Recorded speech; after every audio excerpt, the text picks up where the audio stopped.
entire process can be taxing, especially if they haven't earned that. And we do it anyway as a matter of fairness. So whistleblowers. Somebody says so-and-so is stealing money, or so-and-so is acting unethical, or this is an unsafe work environment, or I was sexually harassed, whatever, going to a lawyer, whatever it is. How do we deal with that? There's a few laws around. There's a principle that you don't retaliate against whistleblowers, but a couple of specific laws. If the company is guilty of retaliation, this is a minimum. The person will get their job back. They'll be provided back pay or double back pay, and cover any costs associated with their legal counsel. And the fourth bullet point that's not there, because it doesn't always happen, is, as I mentioned earlier, punitive damages. If you retaliate against somebody, chances are you're going to pay through the nose for it. This is, I'm imagining a situation where an employee accuses a manager of sexual harassment, and there is an investigation and found out, no, that didn't happen. Manager's exonerated. This person still works for this manager. This manager's had their reputation trashed, their name dragged through the mud. To think the manager isn't going to be motivated to retaliate is crazy, right? It's just human nature. So a lot of times, well, okay, what we should do here is move this person to a different area. Guess what? You just retaliated. The person made a complaint, so you transferred their job. So what do we do? Leave them there? These are the tough situations, but we have to keep in mind that a manager, whoever is accused, especially if they're exonerated, they're going to want to retaliate. So we spend a lot of time training managers on what retaliation looks like. So when we investigate, do it quickly. Do it thoroughly and comprehensively, but do it quickly. Remember, when we're hiring someone, we don't only look at their resume or only look at an interview. We use different types of information and different sources of information. We do reference checks. We ask coworkers, right? We talk to the person themselves. We look at resumes. Maybe we look at LinkedIn. We're looking at different types of information. It's the same thing. We don't just get two statements and say we're done here. So we go comprehensive, but we want to move quickly. Part of that is for the dignity of the individuals, and part of it is for accuracy in the investigation itself. Why can't we just sit everybody down and just put them on a polygraph and find out what really happened? A, polygraphs don't work like that. They're not perfectly reliable. And also B, there's a thing called an Employee Polygraph Protection Act. That in most cases we can't force employees to take a polygraph. They may do it voluntarily, but these would be only used in extreme cases, right? Like large-scale embezzlement or crime at work, stuff like that. Just a heads up, in case you're going into like armed forces or police, stuff like that, you will have a polygraph as part of the selection process at that point. Okay, so let's talk again about drugs. Talked a little bit about it in the safety chapter, but let's hit it again here. 70% of people who use drugs illegally are employed, which is pretty incredible. So there's a lot of laws around that. So the ADA, the Americans with Disabilities Act, for instance, says that if someone is a recovering substance user or abuser, then that is a disability recognized by the ADA. So let's say I used to be addicted to cocaine. I don't do cocaine anymore, but I go to a Cocaine Anonymous group once a week on Wednesdays at 2 o'clock to go meet my sponsor and go hang out with my, I don't know the terminology, partners, whatever, people. If I do that and the company says, well, you have to be here at 2 o'clock, that's actually a disability recognized by the ADA. And going to that 1 hour meeting on Wednesday at 2 o'clock, if it can be done, that would be a reasonable accommodation. So we accommodate that. Now, if I actually go and use cocaine again, then you can fire me. I mean, that's different. Having a disability is not a defense of using illegal drugs. That's under the ADA. Drug-Free Workplace Act in 1988. This back in kind of the war on drugs years. This is the idea that if you're getting money from the federal government, you need to take actions to make sure as much as possible that your workplace is drug-free. You will create a plan and a document to do so if you'd like to have those contracts. So let's talk about marijuana really quick. In Washington State, as a professor in HR, this comes up a lot. I get phone calls that say, I failed the drug test. They didn't give me the job. It was marijuana. That's not fair because marijuana is legal. I'm going to sue them. And I think if you would have had my HR 381 class, you'd have known that you're not going to go sue them.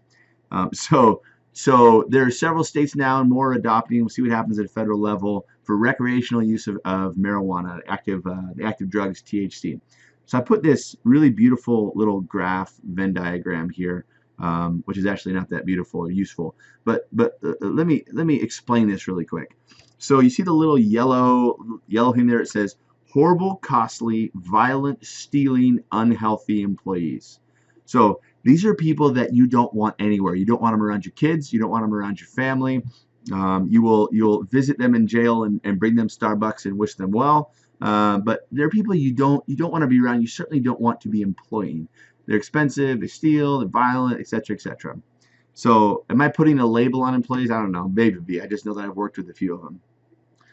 On average, those people tend to smoke weed. Now, look at all of the blue. Look at all the blue. Those are really good accountants and engineers and people that work at organizations that hold down jobs and pay their bills and pay their taxes, and they don't speed, and they always wear their seatbelt, and they don't talk on the phone while they're driving. These are like just good citizens, right? These are your neighbors. These are you, right? People that just great, productive people. My deal on hiring for my company Amazon is I want to make sure that I don't find that person. I want to make sure that I don't accidentally hire the person I want to make sure I don't hire. How do I do that? I'll test for weed. I will lose a lot of really good employees. I know that, but I'm willing to roll the dice on that to make sure that I don't get any of those other horrible employees. So people would say, yeah, I smoke weed on the weekend, but it doesn't affect me at work. Well, that's okay, but the people that it does affect at work also smoked weed on the weekends. That's how we found them, and that's why we're not going to hire you or them. So that's the first logic, okay? And that's just straight data and statistics, and we can say fair or not fair all day, but that is what it is. The second logic has to do with liability. So if I give you a drug test and you fail a drug test and I hire you, and then you go drive that FedEx truck into a bunch of kids on a playground, I knew or should have known that you could have been under the influence of marijuana. And you go, oh, well, it doesn't work like that, James. Tell that to the jury. Tell that to the parents. No, it's not going to fly.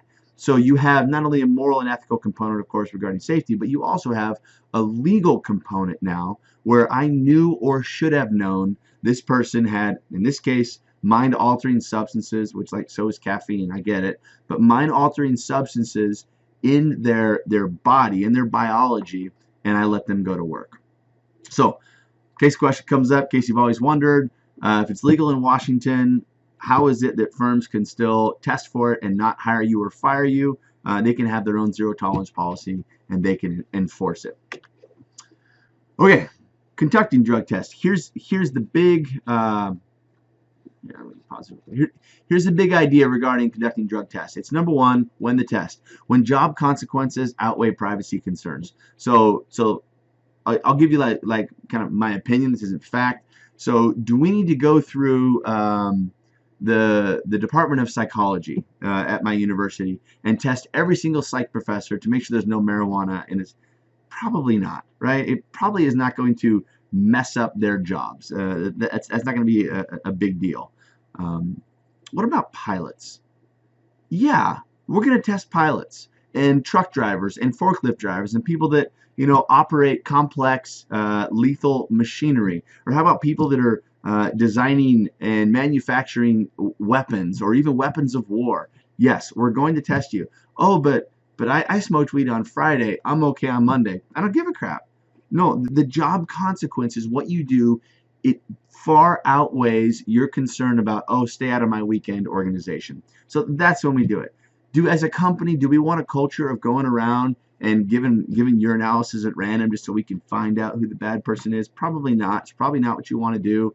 If you're in a warehouse with a high incident rate of accidents, yes, that probably is what you want to do. So it really boils down to job consequences and also liability. Did you know or should have known, especially in the case of an accident or a problem? If somebody is tested positive, give them a second. If they say, no, I promise I didn't, it was poppy seed muffins, blah, blah, blah, whatever. Let a week go by, not at work. They stay home and let them test again. If they fail again, then they failed. Second one you can make them pay for if you like to. The first one you pay for as your organization. So employer The very bottom one has a drug program included in EAP. So there's two different kind of perspectives here. One of them is we had a rule that said no illicit drugs. We found cocaine in your system. You're fired out on the streets.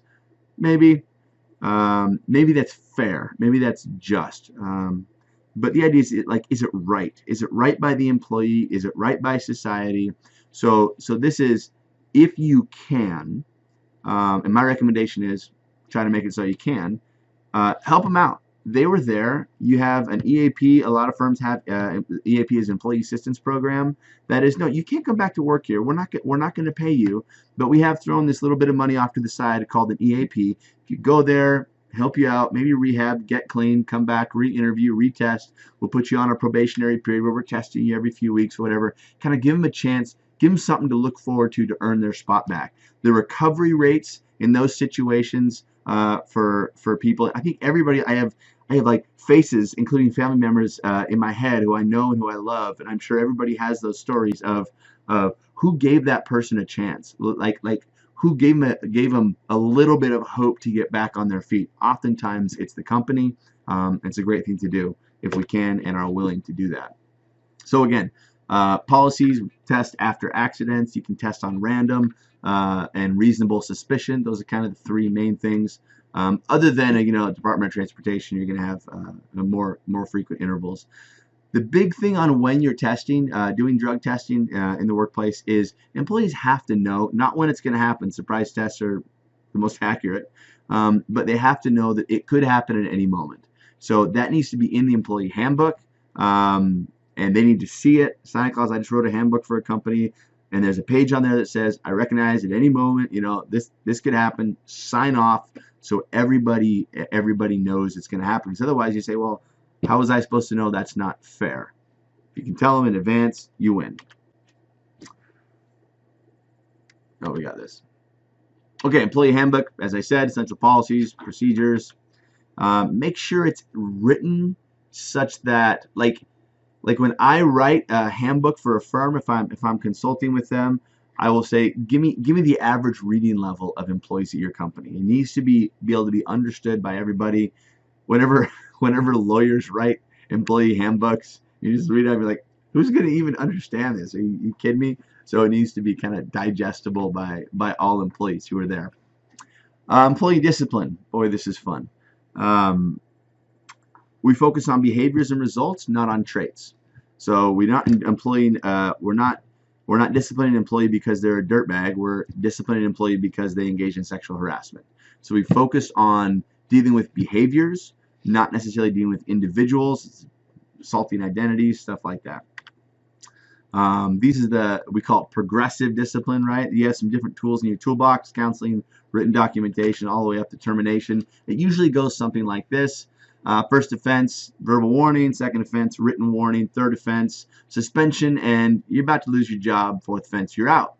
This is another reason why it takes so long to do it. Now, there's some complexities in this. If the first offense is I brought a knife to work and stabbed somebody, it's not a verbal caution. They're gone. They need to be gone. If you keep them there, that's a thing called negligent retention. It means you kept somebody that you should have fired. You don't want to do that. So it depends on the degree of whatever the offense is and the category of it. One of the extremely frustrating things for managers is when a policy is written like this, and the first offense, someone came in late. Second offense, they came in late. Third offense, they came in late. And the fourth offense was they parked in the wrong spot. They parked in disabled parking. Or they came in on time, but they shoved another employee. Okay, now we're on, let's see, the third offense for coming in late, but the first offense for shove. It's like, how many of these rules do we have to get down before we say this is ridiculous? You can actually write your policy to account for that. One of the mistakes that I think a lot of policies have is they say each type of offense we follow this process. It doesn't have to be that way. Whatever your policy is, stick to it. You say the first offense you came in late, the second offense you shoved somebody, and the third offense you punched somebody, you're gone. So they can stack if you'd like them to. All right, some challenges. At will employment. Do you have to discipline somebody? No, you don't have to discipline them. You can just fire them, although better to give them a chance, I think. And another challenge is the kind of fairness and consistency. That is, What have we done before, and are we treating the situation any different? Kind of called precedent. Fairness also has to do with the idea of just cause. This is a reasonable reaction. Third point, documentation problems. This is, we tell managers over and over, document, document, document, to the point where I had a presentation, what was she, general counsel, had a presentation by this lawyer who basically said, managers, I know we tell you to document all the time, but can you please stop documenting? Because you're creating a subpoenaable document, and what you say in that document, rather than helping, comes back to hurt. So here would be an example. A manager, we say, okay, this employee going through performance issue or behavioral issue, and you want to terminate them, you're going to need to have a paper trail that shows it's consistent, it's egregious, etc. So you get a bunch of emails from the manager that says, this is the worst employee, I can't stand them, can't wait for them to be gone. They do horrible work all the time, just unbelievable stuff, very affective, kind of passion-oriented stuff. And then the manager, of course, loses credibility in front of a judge or a jury. So do we need to document this? Yes, we have to document what the employee did, what we said, when it happened, what the consequences were, but it needs to be done like a freaking robot, not full of, I can't stand this person. It needs to be, here's the policy, here was the violation of the policy, here's when we had the conversation with the employee, here were the consequences. Okay, next piece of paper, we keep going. A big one, again, is reluctance to discipline. And this is where I think if you want to be excellent in terms of HR, we have to keep a couple things in mind. Biggest one that I've seen, I think, is, I've underlined it there. Sometimes the culture doesn't support it, guilt, time loss, etc. It's a hassle to discipline employees. That's true.